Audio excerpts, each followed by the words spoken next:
We are recording, and today is Wednesday, the 28th of October 2020, and we're having a chat about methodology in RES502 action research.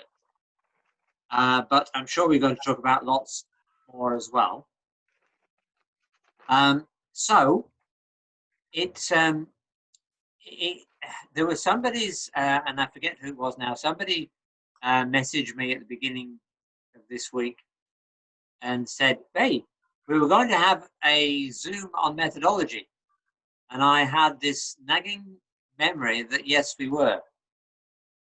And so here we are. And I'll tell you why it nagged me.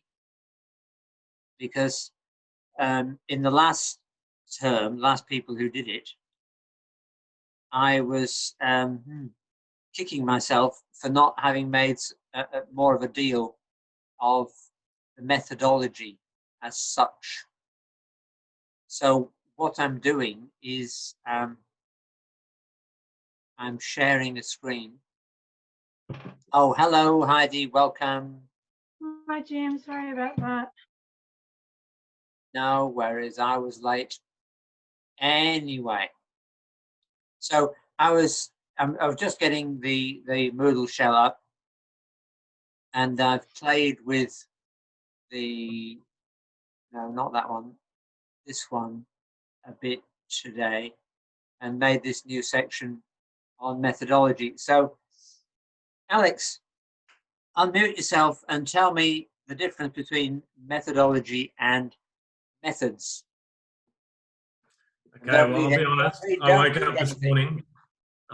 up this morning. There was a bombardment of new posts and information. I haven't brushed up on it as much as I'd like to, but the key things that I got out of it's not a list of what methods I'm going to be doing. So it's not just looking at surveys and interviews and that sort of thing. It's more of the how or why side of things, the rationale, and justifying to the reader why I have chosen to use a survey rather than maybe an interview or vice versa, or using qualitative rather than quantitative. Just making the reader believe that I've got a valid valid methodology for the question that I've proposed. I love it. I would give that a pretty high score. And you now, who else can I pick on? I love working last minute. Works well for me. Yvette, come on. Add to that. Put a twist on that. What's methodology for you? I don't know. He said it pretty good. He did. Is there anything you would like to push one way or amplify? I think one thing that I heard is there was a video on one of the things I watched, like how can other people, there was a question about like with your research, how can other people use that research?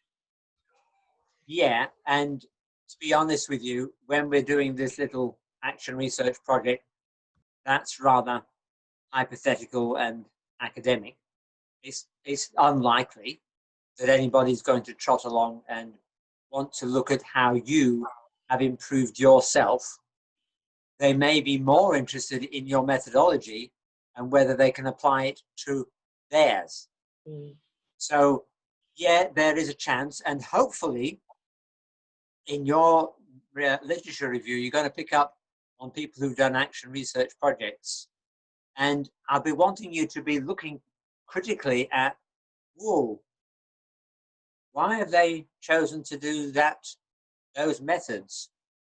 And therefore, you can see it as a really conscious decision or a rationale as to why you're doing one thing. You see, what I criticized last semester's people for primarily was they had a heading called methodology, but really all it was a paragraph on qualitative surveys, a paragraph on this, a paragraph on that. And it really wasn't a methodology at all. And if you read the criterion in the final project for this, there's a distinct chunk on methodology.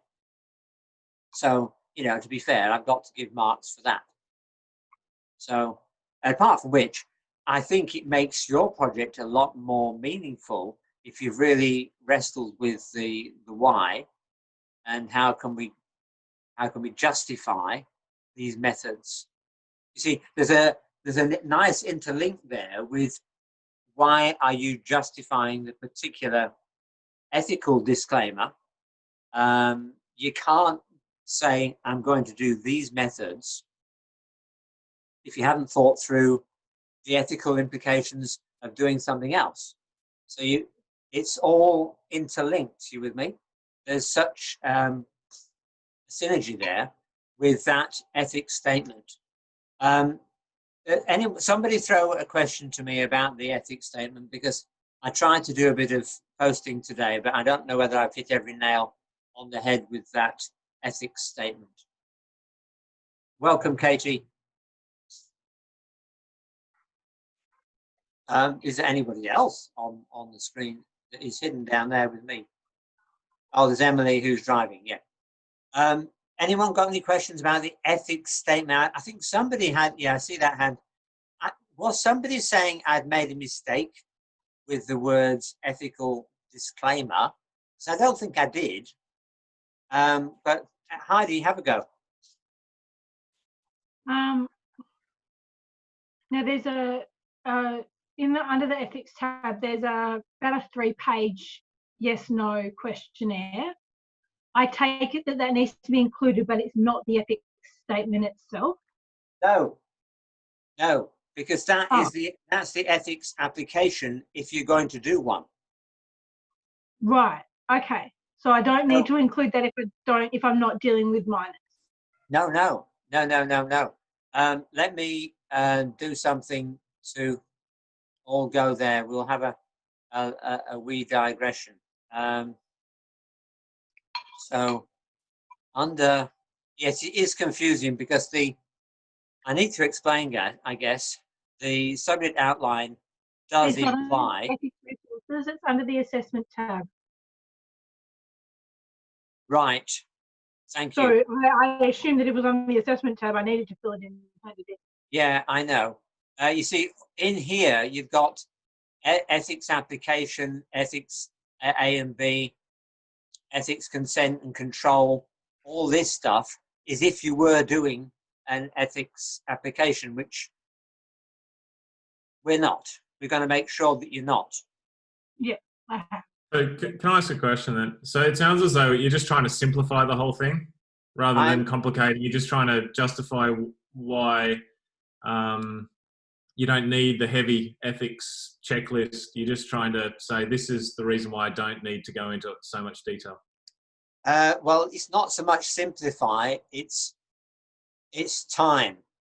It's a shame because sometimes doing surveys of kids, for example, would be really, really fruitful. And it's a real shame that this time we've got such a short window for the project. As of next year, we're doing the timetable now, and for Sydney people, we're going to semesters. So there'll be a whole semester for RES502, but for this year, it's termed. So we had to work out ways and means of making sure we didn't go through the very time-consuming ethics application, which means it has to go off to the college's ethics committee, and they would take probably a month to review your methodology and come back and say yay or nay, or twist it this way, twist it that way. So what I put in here is an ethics statement is to accompany your proposal. And that statement includes these 6 points here. So on the one page, you need to address the title, the context, 2 or 3 references to a piece of literature, methodology, so you're not just giving a list of I'm doing surveys, blah, blah, and then a couple of sentences as to why you believe you don't need to do a full ethics application because you're not dealing with minors.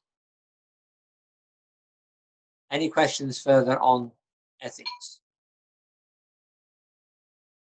not so much ethics, but what's supposed to go in the rest of the research proposal, because I'm not thinking I'm struggling to get information out of the written word, but I thought that those 6 things were the research proposal.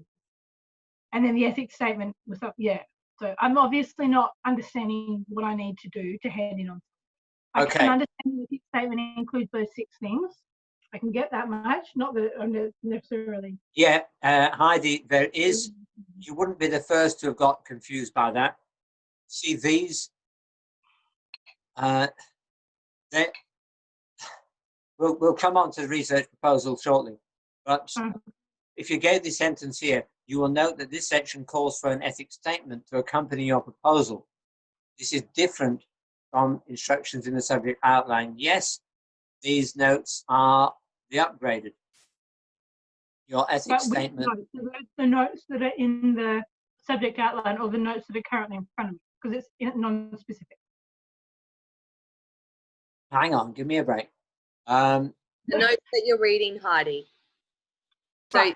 the notes. I'm at that point where I can't actually get information easily out of writing because of the way my brain is functioning. Which is a bit of a problem doing a written. So folks, here we have your ethics statement, which is 1 page and is part of the word count of the 2,000 words to this thing you submit. And it contains the following subheadings. So those 6 go on 1 page of A4, metaphorically, on the back end of your research proposal.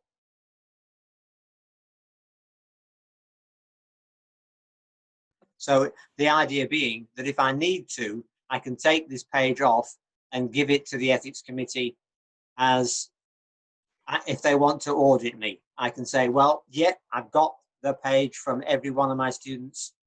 They don't need to read the whole proposal. They can have the 1-page ethics summary statement. See? That's why I have to do that. A question. Yeah. Number 6, where it says sample references, that's literally just, I'm doing student engagement in a primary school classroom. I just be having to look for someone that's done similar research, or? Well, in here you might have 3 sentences. Mm-hmm. Pardon the spelling. You might have 3 sentences there, but here you've got 2 APA references. Oh, it's like a mini reference list. It's a mini reference list that you'd have at the end of an essay. Cool, easy. Okay.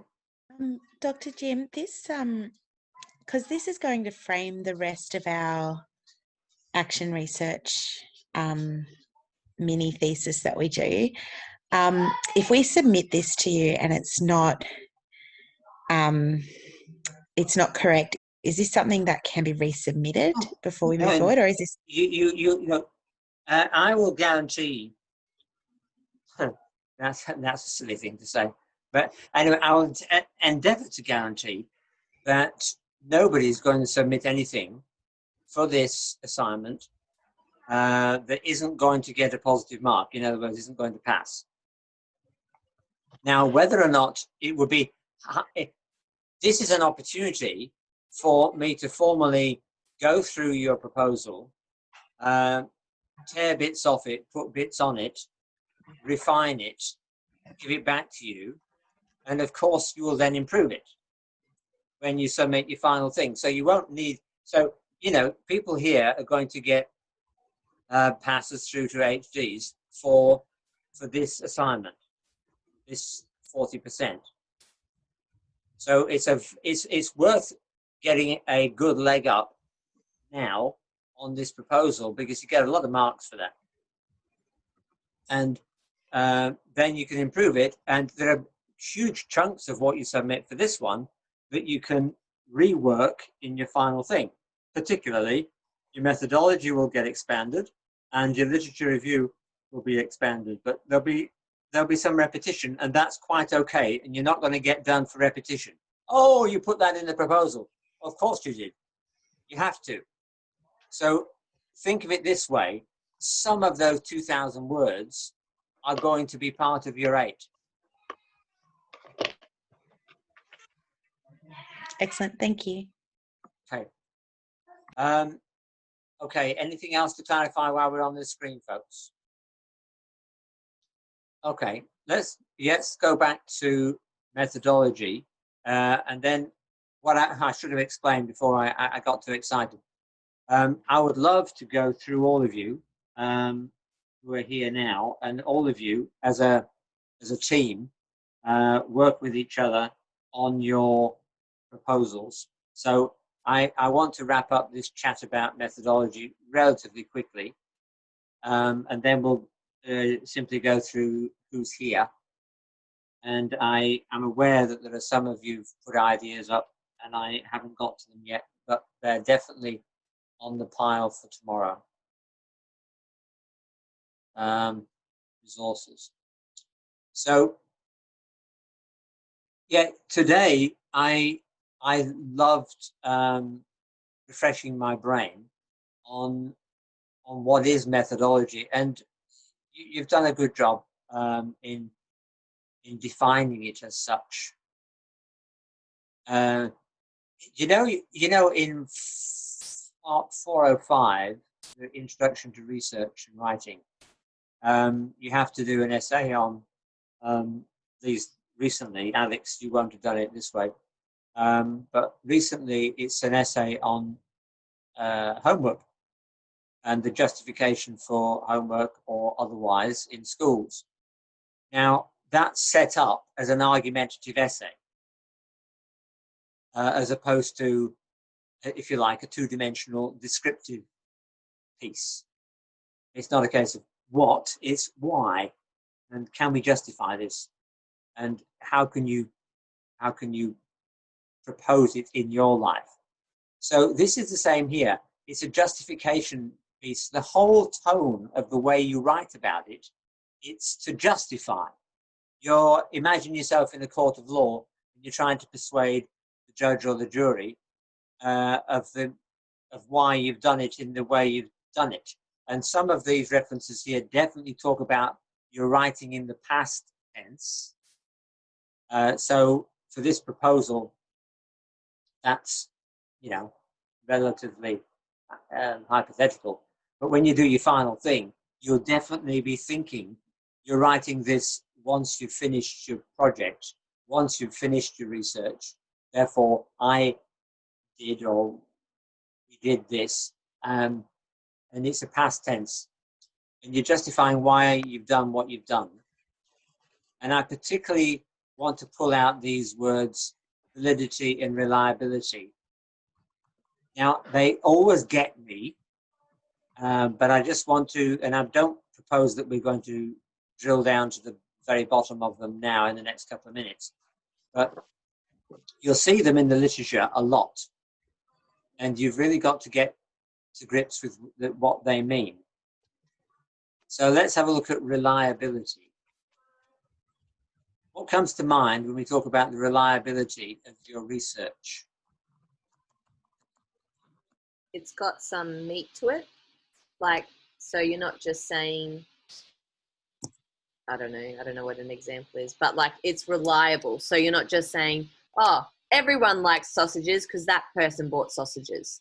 Like you've actually, it's reliable. Everyone likes sausages because out of 10 people, 9 people wanted to buy sausages.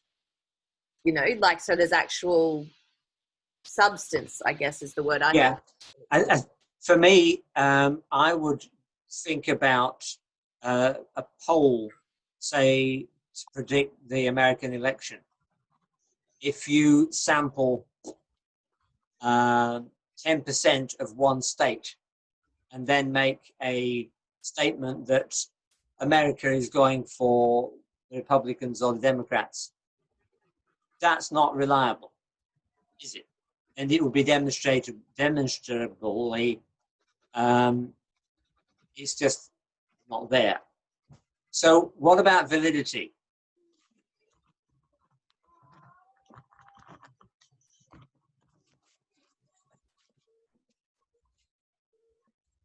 is validity probably to do with relevance. Keep going. So I'm a primary school teacher, therefore I'm looking at something that's relevant to my field of study. I'm not going to be looking at, I don't know, science experiments on Bunsen burners when I'm looking at primary mathematics. So I'm looking at things that are clearly relevant to me because it's my action research. Yes, and you're using valid tools that, in my mind, bring up the whole context of, and I think, Yvette, you mentioned it earlier, could somebody else pick this up? Is it valid research? Dr. Yes. I would probably, when I used to do quite a lot of stats, like when we were looking at the validity, it was like if they've actually run their data correctly. So I don't think we'll have it as much in this action research, but when they've done like pre and post surveys and so forth, like have they actually done specific tests to make sure that the model is valid? Love it. Love it. I love that idea. You see, again, because of lack of time, if you had much longer, then you would run a set of questions through a sample of people and see what the results you got before you ran the real thing. In other words, you test it, and then you make notes of where the flaws were in your original draft, and then you redo it. So yes, I love what you're saying about making sure that you're running the methods correctly. But these are things that are all in the booklet up here in A, I believe. So I would really encourage you to get stuck into them. Can you see this or not? Am I in the book now? Yeah. Do I see that thumb? So under methodology 1,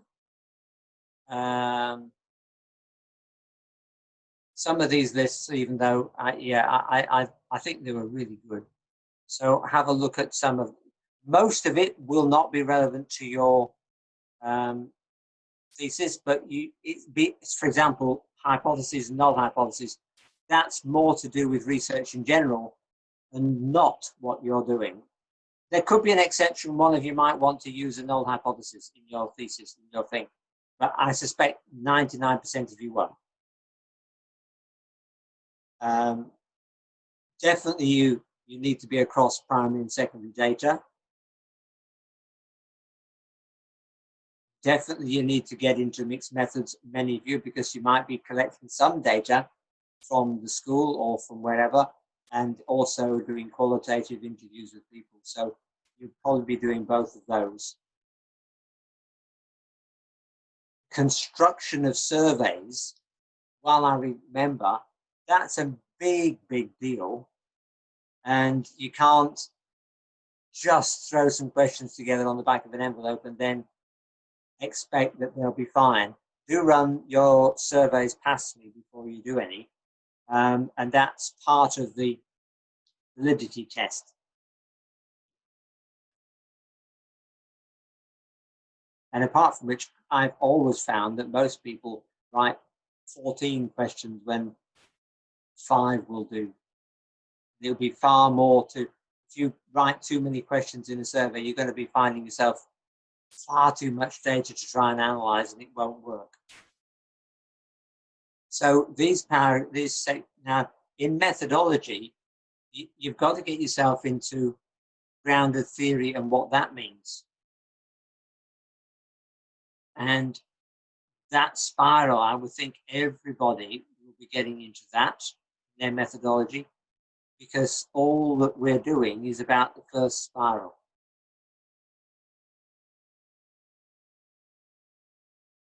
So, how to conduct interviews. So, I'm going to stop rambling on. yeah, back here, what I found today was this link here. Is this popping up? How to write a research methodology. I found that and the little short video pretty good at getting you aware of the key issues. So it doesn't take long. It's quite straightforward. I suggest that link is a beauty. Okay, probably enough me rambling on about methodology. If you've got any burning questions, now shoot, or we'll go through your proposal. Yeah, Jim. Yes. I'm one of the word count. One of the posts was about the word count, and I believe the ethical statement is about 500 or so, so at least 1,500 words. Is there a way to kind of bracket how much you should be writing each part for your proposal? Because I know one page of typed writing is about 500 words before it's double spaced. So would a page be on literature review, let's say, one page is the ethical statement, and then what about the other 2 pages? Is there any way to kind of break it up explicitly, or is it just go for it and see, just do your best? Good question. I don't think I would be too stressed about it. I don't think I have never criticized anybody for their word count. I don't want 2,000 is basically to stop you writing too much. The biggest chunk in there will be the literature. Mm-hmm. And then there's the 1 page ethics statement, which is a summary. It's very repetitive of what you've already put in there, actually. But then, I would really be reluctant to be pulled on putting word counts on different sections. Okay. And then with the literature review, one of your colleagues, Stephen, in past course I talked about PMU for literature reviews, looking at the positives, the negatives, and the unknown parts of a literature review. Would that be a reasonable way to structure it in terms of the literature, or is it a bit more brief than that? If you like it and that works for you, I would say go for it. Okay. I've not found anybody use any particular tool like that before. The point of the literature, because it is so personal, I would hope that you're finding examples of action research and hope that you're finding methodologies that others have used. That would be ideal. I would say that when you come to literature review, the biggest hurdle, the biggest challenge is to be patient and yet persistent when it comes to doing your literature review through EBSCO. To me, I wouldn't start anywhere else. I would start with EBSCO, and I would be refining my search words, and I'd be chopping it, and I'd be then filtering it according to when I wouldn't really, depends what your topic is, whether you chop the dates up from, say, 2000 to the present day, whether you only look at full text, those sorts of issues that stay there in EBSCO, and it's tedious. You've got to really discipline yourself. Am I getting anything from this? And if not, it's driving you mad, just go and do something else.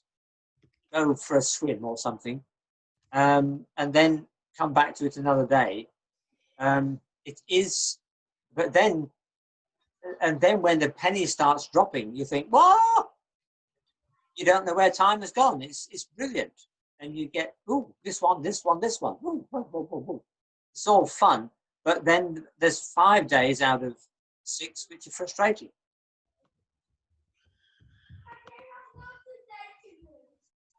So, are we ready then to launch?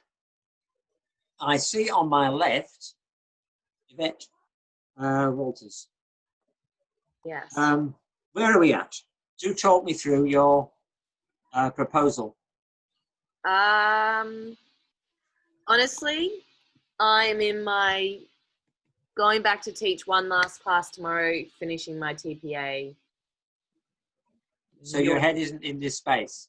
You're not going to receive anything from me. No, well, it is, because now I'm finished my prac and I've got to reflect on my teaching, and I don't have any teaching to do. Like, oh, so that's a good challenge we can talk about. Well, like they've said that I can go back. Like they're happy to have me keep coming back if I choose something that needs me to be actively teaching, and I just go do one class or whatever a week. Or but hang on. Peel back from the methodology and the methods and what you're going to do. Unpack for everybody and me your current thinking on your proposal title. I don't have a title because we haven't agreed on an issue yet. An area? So I have two things. One idea was how do I change my internal dialogue so I don't leave a lesson and feel like it was a failure? And my other suggestion had to do with, let me just open it up.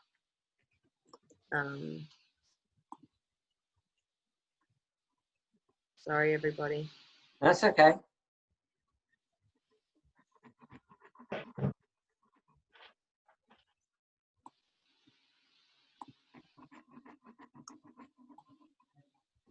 Had to do with frustration of the system. Oh, you're because the curriculum demands this, that, and the other, and doesn't permit real effective differentiation. Yeah, or it provides differentiation in the classroom, what the teacher can control, but it doesn't give you permission to differentiate at the assessment, which means that no matter how successful a child has been in the term, they put one term's worth of effort and have one term's worth of improvement, but the system doesn't recognize that fairly. So I had visions reading a bit of your notes today, Yvette, of you charging off to your federal member or your local state member or whatever, and starting a campaign to revolutionize education in Queensland. I mean, seriously, I can see you doing that. You've got the passion. You're that mad about it. I am really mad about it. I don't know that I have energy right now. Absolutely mad about it. And I feel that. It's come through the digits, as it were. But is that... And then the earlier one was your inner self-talk, yes? Yeah. As I wonder whether there's a similarity or a synergy between that and Heidi, because she's seeking to work on positivity and having a positive attitude, and recognizing that if she hasn't got that, then that's not going to get the best outcomes from kids. Arguably, there's a synergy there. It's not a positive attitude. Sorry? It's not positive attitude. Okay. Well, correct me. I stand corrected. How would you put that then, Heidi? It's positive lifestyle action. Right. I've got the positive attitude isn't a particularly large problem at times. At times it is, and now is one of them, but it's not an attitude issue. Okay. Do forgive me. Yeah, that's good, Tim. You've got a lot to I can see why you've picked the I can see the synergies in that. Yeah. Yeah. In terms of Yvette's story, we'll have to unpack this later in this week, as we've said. Can I just ask a question, because I'm just curious.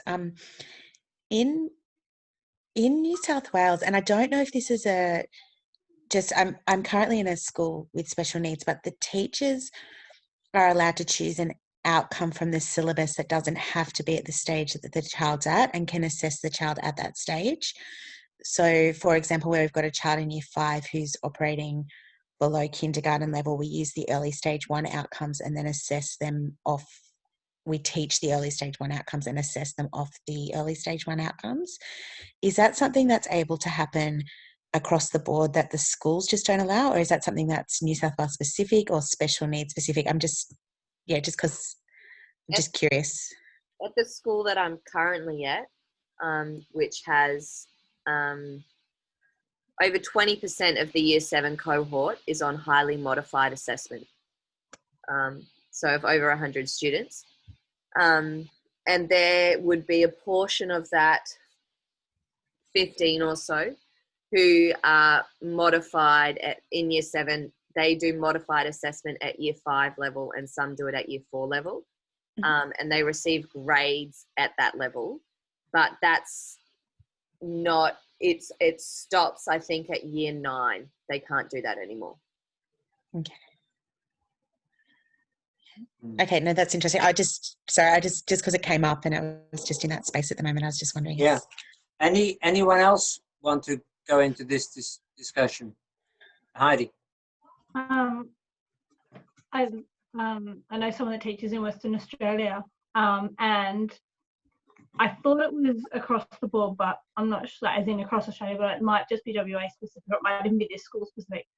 So in maths, basically the whole of the cohort, like the whole of WA's cohort is, in whatever year group it is given an A, a B, a C, or a D. So it's not done class-based. So if the students are in the lowest 2 classes, they're never going to get anything but an E or a D, because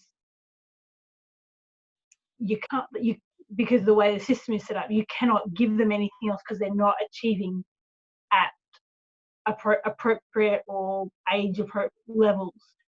Because this is actually something that, this person who I was teaching WA is struggling with and trying to work out how to acknowledge the fact that these kids in this particular class have actually worked all year, have improved, but because of the base,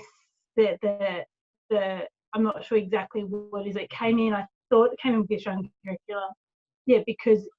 But it also means that, say, the kids in the top class can't, they're all getting A almost irrespective of whether they're actually working really hard or not, because they're all capable of achieving at that level. And so, So is that like you mentioned maths? Is it just for maths, or it's for the whole education?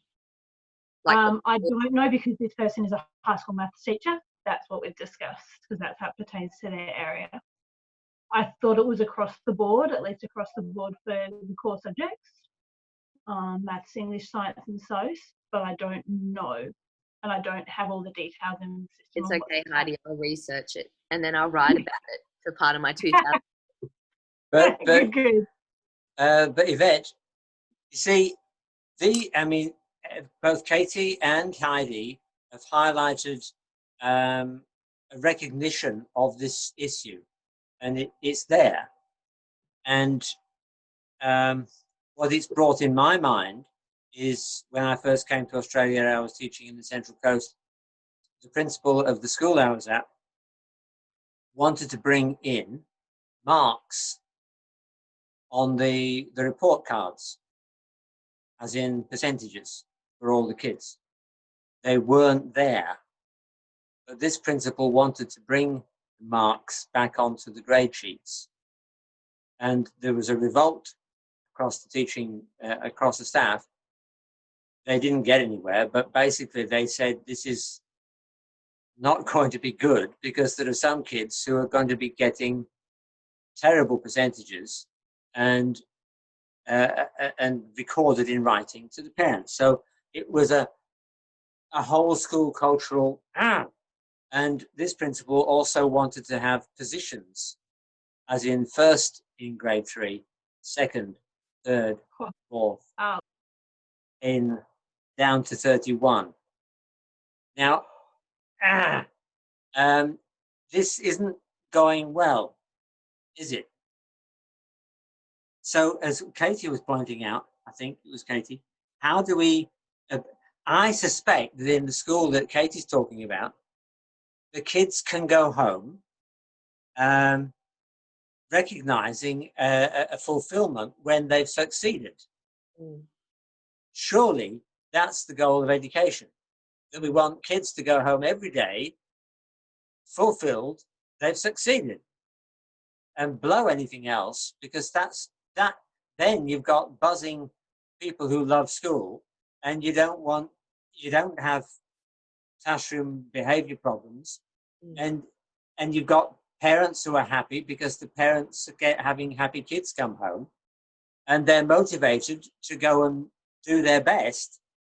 So this is But that's not how the system's run, Jim. The system is not run for student achievement. The system is run, why do we have that plan? Oh, look, you failed or you did really well.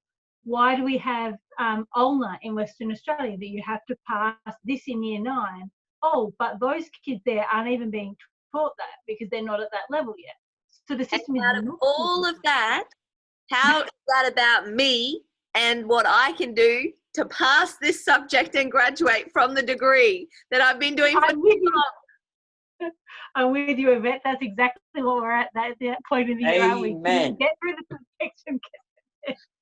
So I would take a chill pill, Yvette, and really work on something that you can in the time space you've got, you can improve on. That may have to be a life's journey, and you become Premier of Queensland. Please go and stand for Queensland, please. Sorry, I won't get political now. I'd like to come and visit you one day, but I'm not allowed to sorry, shut up. Stop it. Who's next? Nitty. Unmute yourself, Nitty. Yeah. What are you going to do? Dr. Jim, I have, in our discussion in the last Zoom session, we have decided for ways that I can develop my relationship with the students in the classroom. Go on. And today I... No. Develop your relationship with kids in the classroom. Yeah. To what purpose? Just to build relationship with them, or to improve their learning outcomes. If I include that, yeah. Yeah. I've got on my notes here pupil-teacher relationships. Now, yeah. And then I remember writing you a little note about don't beat yourself up, because so far you've been a prac teacher and you're only in a school for a few weeks. But then it occurred to me, you might be in a school for a day, doing casual for a bit, and in which case, it's even harder to build a relationship with kids in a day. So what are the keys or the tools you could develop for quick relationship building and for long-term relationship building? I think that's definitely researchable, and definitely you can work on that, and it's concrete, it's doable. Yeah. I think in the time space you've got. And even I'm discussing this topic with my mentor as well, and he's literally giving me insights about it, how he's also helping me, giving me the strategies or the techniques I can use to improve, and to I can improve myself so that I can build good relationship with the student. So this track is literally helping me in doing this action research proposal. Fantastic. Anyone got any comments for Nitty? Any questions? Okay, that sounds, I'm peaceful. Are you okay? Now look, yeah. You're doing a prac at the moment, aren't you? Yeah. Now look, seriously, this thing is due this weekend, isn't it? Yeah. Yeah. Now, if you can do it for this weekend, good, because otherwise it makes the whole thing difficult. If you can't and you need more time, please don't stress about it. You can take more time. No, I'll make sure that I'll do it on this weekend, because I'll start working from Friday to Sunday because we have to submit it on Sunday. So I'll do my level best to complete it because I have got more assignments due next week. I know. But seriously, don't worry me. It's just you and me and this group now. So don't worry about, if it's going to be more than a week, then we might have to talk about extensions. But if it's not more than a week, don't worry. Yeah, sure. Okay. Thank you. Alex. Hi. Yeah. I'm still on the intrinsic motivation path, let's say. I'm fiddling with the wording of my sentence/question. Actually, that's a question I've got for you, whether it should be a question or a statement. Does that matter? I've been encouraging people to write a question. Okay. But so I'm not going to lose any sleep on it, I don't think. How can oh, still there? Yeah. Yeah, just had a glitch. So my question is broadly, how can student engagement be maximised in a primary mathematics classroom? I got an email from you about choosing. How can you, though? It's got to be personal to you. Yeah, so the other one is, in a primary mathematics classroom, how can the teacher maximise student engagement? No, how can I? Sure. So you like question rather than statement? So make it definitely really, really personal. How can I maximise student engagement in a primary mathematics classroom? Yeah, please, everybody leap in, but you know me, I probably can't stop myself. It feels big. Yeah, I agree. And I really love the whole notion of intrinsic motivation. Mm-hmm. Which can I add that in the statement? Well, why not put it in front and center? You see, intrinsic motivation results in better engagement, hopefully. Therefore, if what you're going to really study is intrinsic motivation versus extrinsic, why not make that the heart and core of your question? Okay, so see, I'm thinking aloud. Obviously, what if you were thinking of particular tools, actions, behaviors that you could engage in that resulted in that sparked intrinsic motivation in your kids? Can I just ask a question without trying to be like devil's advocate here? But with that, and the reason I'm asking is just that it would just impact on some other things. But would that not involve interviewing the children to see if that had improved intrinsic motivation? Well, Katie, you're not the devil. I'm sure you're not the devil. No, I just meant, I didn't mean to be critical. It's such a fine line because so much of what I've wanted to do has involved the kids. So I was yeah, but surely I'm anticipating Alex would come up with some techniques to measure whether or not he believes that the intrinsic motivation is an outcome of what he's done, without actually physically sitting down and asking them, because I don't think primary age kids would necessarily be able to articulate that very well. What age kids are you teaching? Year 4 and 5. Year 4 and 5. Well, I'm not going down the path of children anyway. I'm looking at what the teachers, my colleagues, are doing or not. Yeah, and that's right. And sort of holding a mirror up to other situations and different teachers' techniques, and what techniques what that generates that, and see if he can find any correlation between particular techniques and particular behaviors that teachers notice or don't notice. I jotted down a question. What tools can I use to instill intrinsic motivation in students? Yeah, well, that's where you come with your, what do you call it, your literature review. Yeah. I mean, first of all, if you've got a lolly jar, remove your lolly jar. Mm-hmm. And or teachers, and maybe you could. I don't. I'm being completely stupid here, but just for sake of argument, one of your colleagues has a lolly jar. Get them to see if you can persuade them to remove it for a month, for 2 weeks or something, and then have a conversation about what impact that has had on his kids. Yep, good idea. I mean, again, I'm just brainstorming, as it were. To me, I'm going back to my own schooling, and I'm thinking, what motivated me? And it was never extrinsic motivation. I was always internally motivated. And I'm thinking particularly about the motivation I had by the modeling of the teacher's enthusiasm.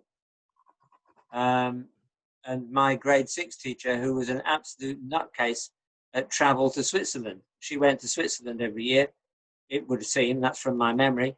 And she would put these slides of the mountains of Switzerland on the screen in a totally blacked out classroom for year 6. And I was hooked, and I became a geography teacher ever since. You know, she never had a word with me, I don't recall. It was just, I want to go there. I want to do that. So as soon as I became a teacher, take my kids off to Switzerland. And the rest is history, you know. I was hooked. So what is it? It's so broad. There's no, go to a textbook and find out what is intrinsic motivation. I'm sure you'll find things in a textbook, but basically it's as long or short as a piece of string. Dr. Jim, does that mean that student observation doesn't require ethics approval? Well, who's going to know that you've observed a student? Because you'd record it in the results, or would that be a teacher's overall? Yeah, but are you going to put a name by that? No. Yeah, No, you can call you it obviously wouldn't have it. X, Y, Z, or whatever, or a pseudonym. Okay. And if you can, you can guarantee to me that that's going to go nowhere near the kids or their parents or anyone else. Yeah. It's just going to be aggregated data that goes into your little project. Yeah. Okay. Cool. No, thank you for that. The issue of if you start interviewing a kid and they feel threatened or put on the spot or something like that, that would be awful.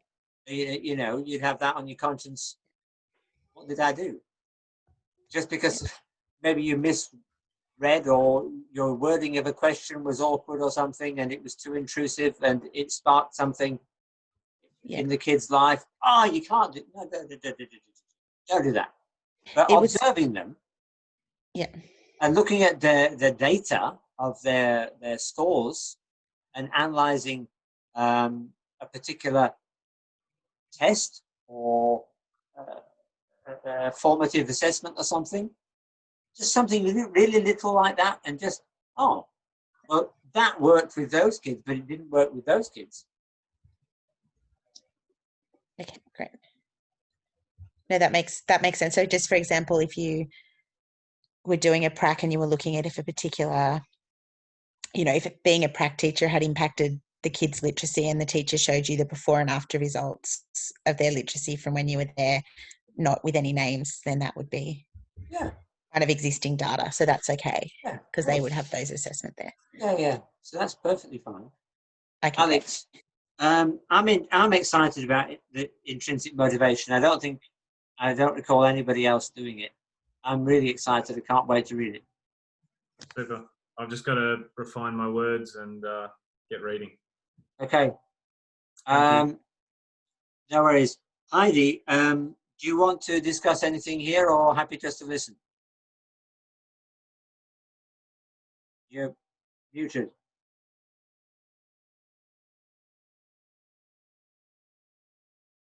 Sorry, the printer was going in the background, so I thought I'd better turn it off. I think most of mine is probably easier to just have a phone call and go through. Okay. Because I'm just, there's things I don't. I mean, maybe that, like, how do you measure things as a teacher if you're not teaching? Like, Well, looking at the issue is, in this project, you've got to work out a way of measuring the impact of your change. You know, supposing you have a strategy that you put in place that you're going to now trial, you will need some way of measuring the impact of that change. Oh, I can measure the impact of the change, but I can't directly. I can indirectly, but I can't directly attach it to teach it, like measure the teaching output, because there is no teaching output. Like, I can implicitly say these have, say, got a decreased stress level or an improved output here, which is liable to result in improved output or improved attitude in the classroom. But I can't measure what's happening in the class teaching. No. It's going to be, you put all these caveats around it. And as long as you can say, to the best of your knowledge, this is your conclusion, fine. It's not a scientific piece of research that is going to be held up as, which is my problem, because I want it to be a proper scientific piece of I know, but it's as a purely subjective tool for self-improvement.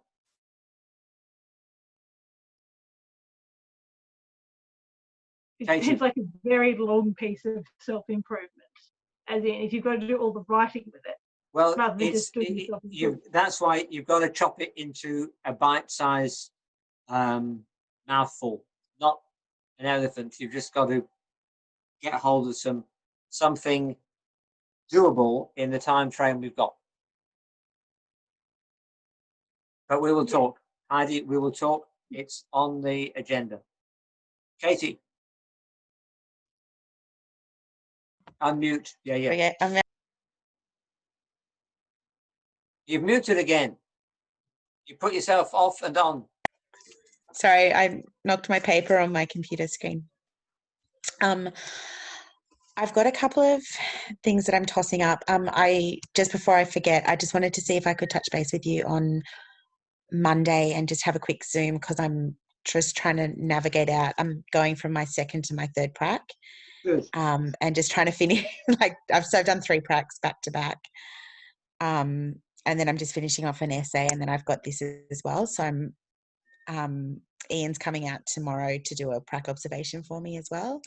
So when I jump off, I'm going to have to make sure that lesson's all squared away really well, which is good. So I just, I thought maybe if I can touch base Monday just to make sure that. That's the 2nd, is it? 2nd of November? Yeah, that's my second prac. No, 2nd of November. Yes, that's the 2nd of November. Yeah, we will do that. But relax. When Ian comes to see you, it's how you cope with the unexpected rather than having a perfect lesson. Please. Okay. Don't ever expect, if you put that on yourself, you probably have more mistakes and more errors. But how to cope with the unexpected and how do you roll with the punches, that's what Ian will be delighted about. Okay. No, that's good. I've got a good relationship with the kids, and we've got some really great strategies if things happen. Like, we just pick everyone up and move into a new classroom and get another teacher in to help a kid if they're struggling and things like that. I'm comfortable with the kids. It was more just I wasn't. Yeah, I've not. This is my first visit that I've had someone come out, so I was like, I need to have all my paperwork squared away and make sure that's okay. So I'm probably in the same position as Yvette. I'm just a bit not quite in the headspace for this one. But I was tossing up. So there were probably 3 topic areas that I was considering. So one was looking at how I can use collaborative planning to improve lesson quality. The other was around, which I know is similar to what Nidhi said, but it was around casual teaching. So how do I actually create a meaningful classroom for only being in a classroom for a day at a time? Like, how does that day become, how can I create a meaningful classroom for those children so that they don't have a disconnect, so much of a disconnect in their learning? And then the third one, which is probably prudent to where I am now, but just how I can actually successfully navigate work and family commitments with a young family, and how to actually how to wrestle with that, because that's probably something I've been struggling. That's out of everything that I've done, that's been the biggest struggle that I've had. Whoa. But that's going to be a huge one, so I don't know if that's something I should just but excuse me, Katie, to me, the one that you would be most passionate about sounds to me to be the last one. Yeah. Now, going back to referencing Heidi, this can't possibly, solve every challenge you've got. Don't ever dream it could, because it's a little sample. Arguably, that Corrigan reference, the fellow who talks about reflective practice. Yes? Yes, we did that in self-reflective. Yeah, we did that in so, self-reflective yeah. educator. Yeah. It's about the hour-long lecture on reflection. Yeah. To me, if this project ends up being a way of thinking, a strategy for thinking about your life that you haven't developed yet, then guess what? For the next decades, you'll have this strategy to build on. Yeah. So it won't be all there, but hey, what did you do in action research? Wow, yeah, I built this into my life and I'm working on it now and have been for the last 5 years. That would be amazing. Absolutely. Just imagine you painted the foundation of that picture. Definitely. I think that's probably, out of the three, that's the one that's a bit, because that is actually very personal. So it's incredibly personal. I think, like, I loved the self-reflective educator, but it was literally, I came out of it thinking that I'd gone to group therapy for a semester. When I finished, I had those moments on the lounge where I sat down and I literally burst into tears, and I was like, what, like, how, well, how, and then I would journal it. And look, shh, because what about me marking the thing? I know, it was really, I pretty much. It wasn't just me, Kate, because that was a really hard unit from that point of view. Yeah. But anyway, Katie, it was yeah. So that would take me back into that space of being quite and build vulnerable. on it. So. Yeah, build on it, because you were putting in place their plans for the future. Yeah. So maybe work on some of those.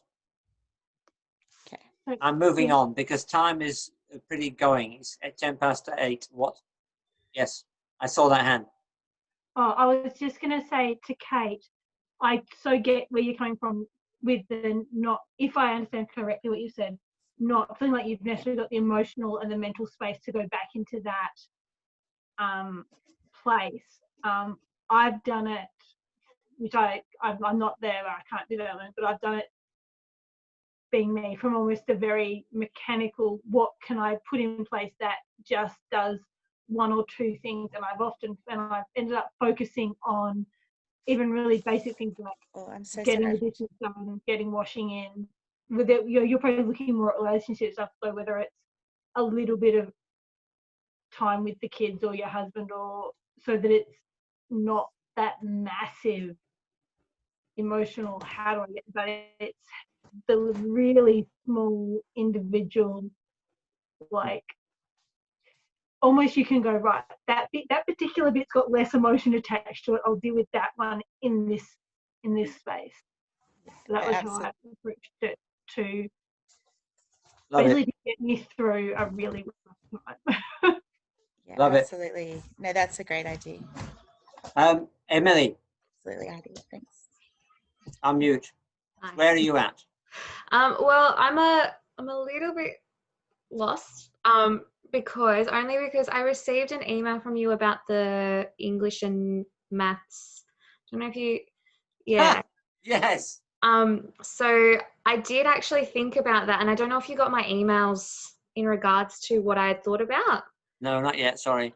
So I've got so you replied to the confidence one. So your title change was, can meaningful engagement and intentional collaboration become tools for me to grow my confidence as a teacher?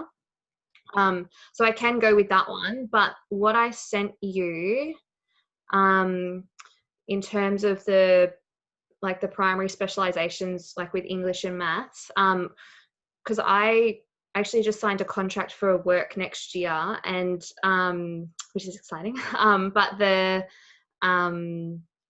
school that I'm going to teach at, they do a systematic synthetic phonics instructional approach, and I've got a few teacher friends from different schools who use that approach, and so I was thinking if I was going to go down that English maths way, I could do something like the effects of, I'd have to change the title so it's more personal, but the effects of implementing a systematic synthetic phonics instructional approach either on student engagement or teacher confidence, as in my own confidence, because they've seen like student results go up quite significantly by implementing that approach. And so I don't know, like I've sent you a couple of emails, so maybe it's probably better if you just read those, but yeah, that's where I'm at. Well, I do like if you can weave English into your action research, that would be great, especially that last bit you were talking about, if it improves teacher confidence. Yeah. So then that can be the focus of your action research. Mm-hmm. But the tool, if you like, is the specialization in English. Mm-hmm. Now, we're supposed to be putting this into place for a year, but it hasn't come to the surface yet. Now, you're not going to get into trouble. I doubt very much whether I will, but potentially if anybody does, it will be me. And I'll be sent off or called up to Sydney and asked how to explain myself. So you'll all be fine. All of you, even those who are not here now, but you'll all be fine. But if there is a way of weaving in, for primary people, English or maths, and we can discuss which, that's something we probably should talk about. It may be only subtle, but if it's even only subtle as a means of measuring something, that can still be valid. So, and it would be great on a CV if you could say, you know, you've got your masters from Alpha Crucis with specialization in English. And what that really means, it doesn't mean to say you're a specialist. It means you've actually got a bit more confidence than a pure generalist. That's all it means. And so a school, you know, doesn't expect you to walk out of uni a specialist, then simply are aware that you've given it a bit more attention and are a bit more confident in it. So yes, I'll get your emails and we will discuss. Look, anything else, folks? It's the evening is far spent. The day is getting older, Alex. But you're on holiday, you think. You and midterm break. Midterm, something like that. Yeah. Yeah. Getting ready for distance learning. Joy. Well, have a word with the powers that be in Europe, will you? And can you please sort out this COVID thing? It's been going on long enough. Any final comments or questions?